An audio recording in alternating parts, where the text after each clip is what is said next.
I'm feeling is I'm ready to get back after it. I mean, I think that's the biggest thing. Once you hit this first day, it's all starting over again. Hey everybody, and welcome into The Breakdown. I'm your host as always, Matt McMullen. And after what's been just about the longest 6 months ever, football season is nearly here as the Chiefs kicked off training camp at the team facility this weekend. It's just quarterbacks, rookies, and guys returning from injuries right now, as the rest of the squad will report later next week. But we had a chance to hear from Coach Reid, Patrick Mahomes, Vice President of Sports Medicine and Performance Rick Burkholder, and several of the Chiefs' rookies on Saturday to get camp started. This year's camp is obviously unique in several ways due to the pandemic, and we'll hear from Burkholder in just a little bit to go over some of the Chiefs' health and safety procedures. But first, here's Coach Reid on the beginning of his 8th training camp with the Chiefs and his first as a defending Super Bowl champion.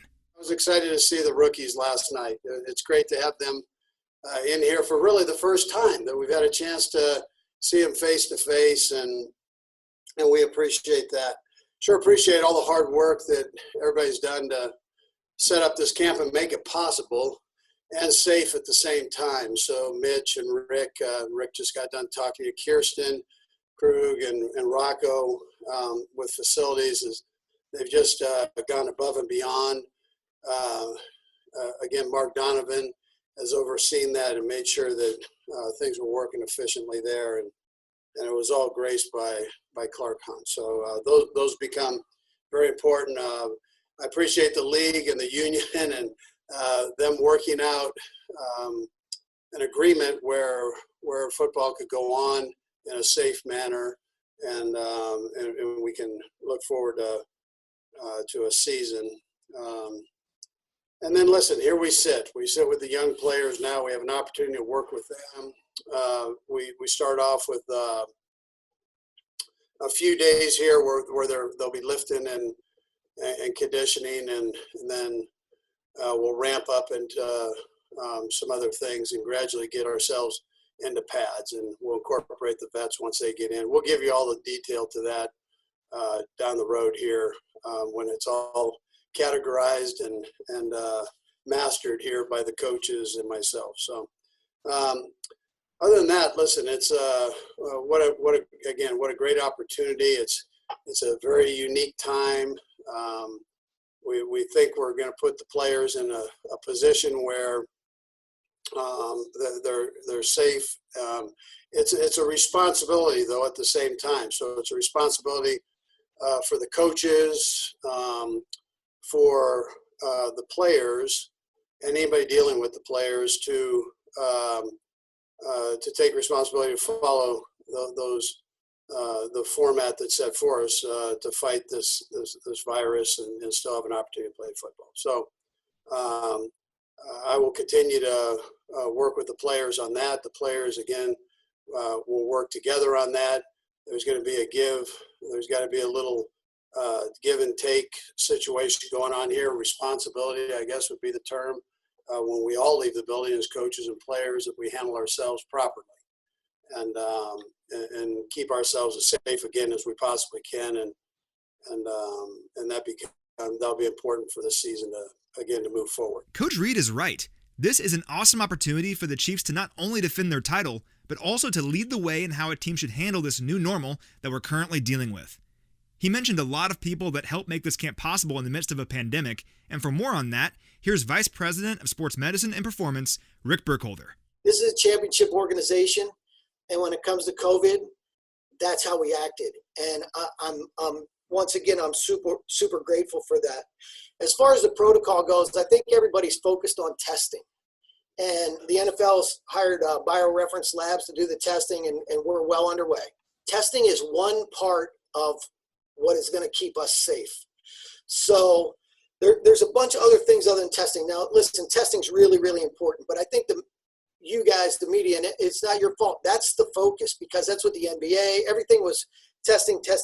But you got to know that, so I'm wearing this little device. That's a contact tracer. So everybody who's tested and they come in the building has to wear that contact tracer. That contact tracer lets you know who you're around. And then if, like tomorrow, if we got a positive test, they would know that I spent 5 minutes with Ted Cruz, or 4 minutes within 6 feet of Brad G. They would go back and trace that, and then we would put our protocol in place based off of the tracing. So tracing it's a huge deal. Connexon is the company that's doing the tracing. It's a lot of manpower, but everybody's accepted it. In fact, I had a veteran player today say, when am I getting my tracers? So they understand it. They understand that it's testing, tracing. Then the other stuff is social distancing and sanitizing. I can't thank the facilities people at Arrowhead and here at the practice facility enough. Rocco Mazzella and Brandon Hamilton, they've gone out of their way to make it right for us. They've worked through the night a couple times to make sure that we had everything. We've taken the stadium and converted it over for training camp. We're using the concourses for meeting rooms that are very socially distant. We've changed our cafeteria and our cafeteria policies where we have social distancing and tables that are spread out with only 2 or 3 chairs at a table. Everything's to go, no buffets. We had to change all that, and Aramark was a big help in that.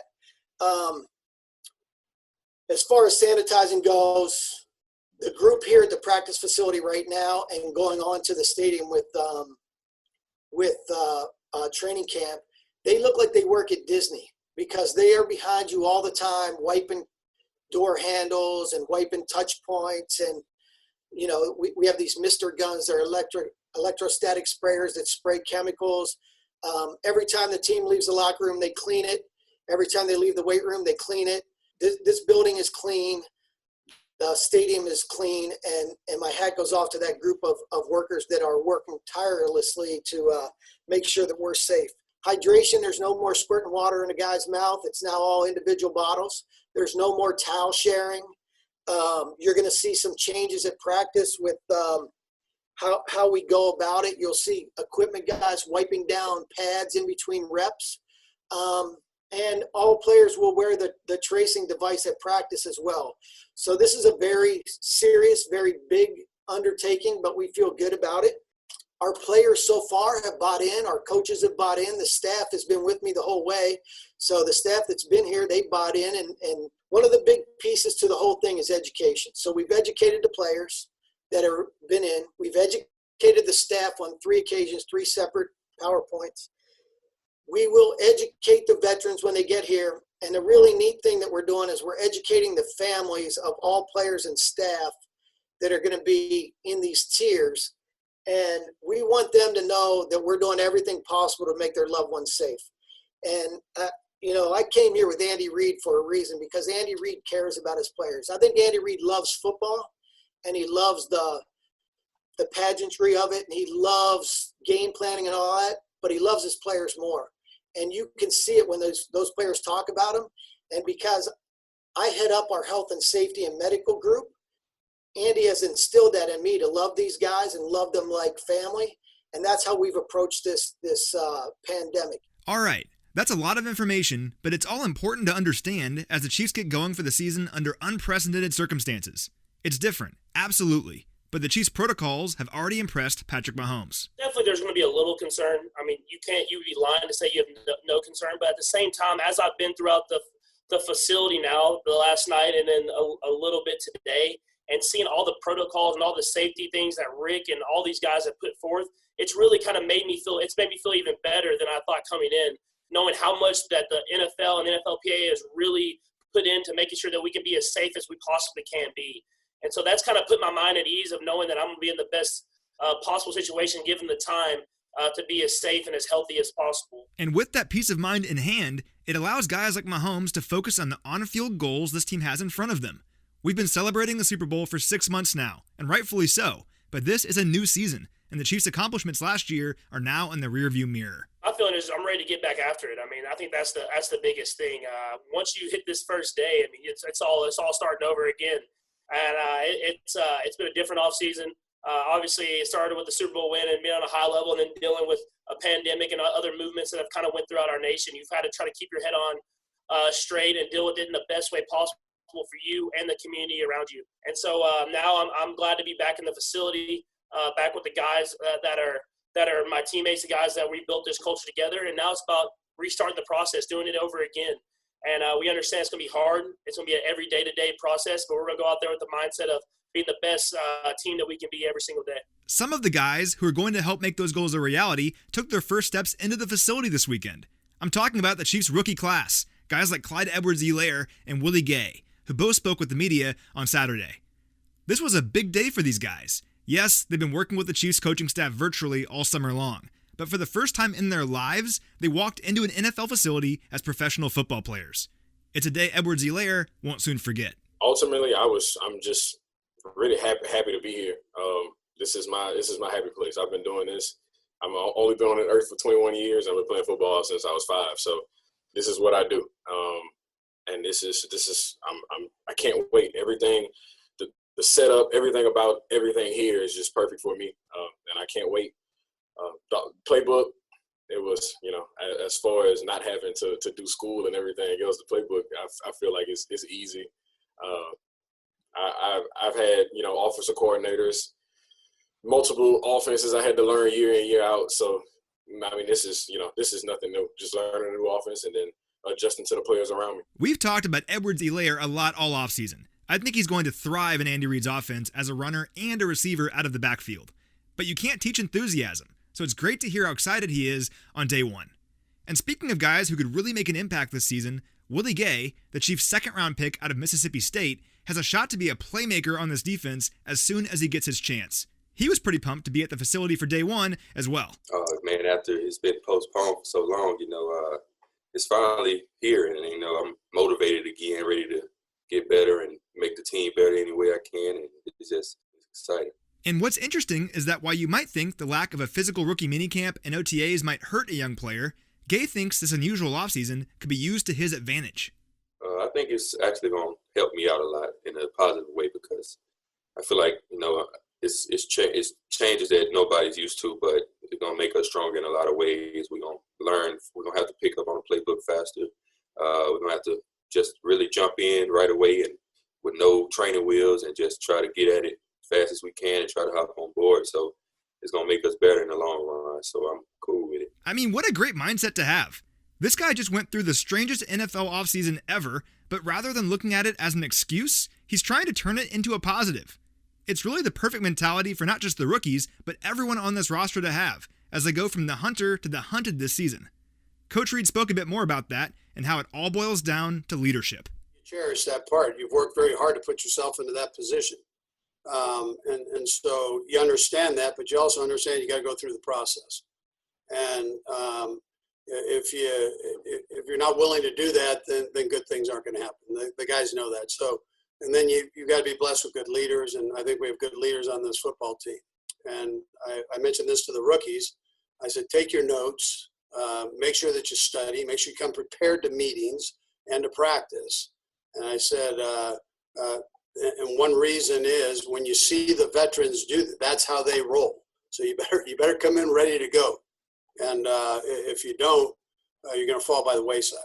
And that won't change, I don't believe, with this football team. But listen, it's still day by day. That's how you have to go about it. It's not what you did in the Super Bowl here. It's what you do going forward. And so that's, we'll work off of that message there. That brings us back to what this season is all about. This season. Last year doesn't win any trophies this time around. The Run It Back Tour doesn't get a head start. They have to start from scratch, all while dealing with the circumstances facing our world today. With all that in mind, I want to wrap up today's show with something Rick Burkholder said about the Chiefs organization as a whole. Pandemics aren't fun. Crises aren't fun. None of that. There is a silver lining in this one for me working for the Kansas City Chiefs, and that is that I've learned so much about the people in this organization while doing this unbelievable task, something that I had no idea I was going to have to take on. But you find out about trust, you find out about loyalty, and you find out about reliability. And if you take those three words, that trust, loyalty, and reliability, and you go back to the 2019 season, that got us through. And that also will get us through this pandemic. You only need to listen to Rick for a little bit to understand the confidence this organization has in one another. These are unusual times, no doubt about it, but I could not feel better about the guys on and off the field who are leading the Chiefs through it. That's all I have today, everybody. I'll talk to you later this week when the veterans report and things start to feel even more real. In the meantime, as always, stay safe and healthy out there. Until next time, this is Matt McMullen signing off.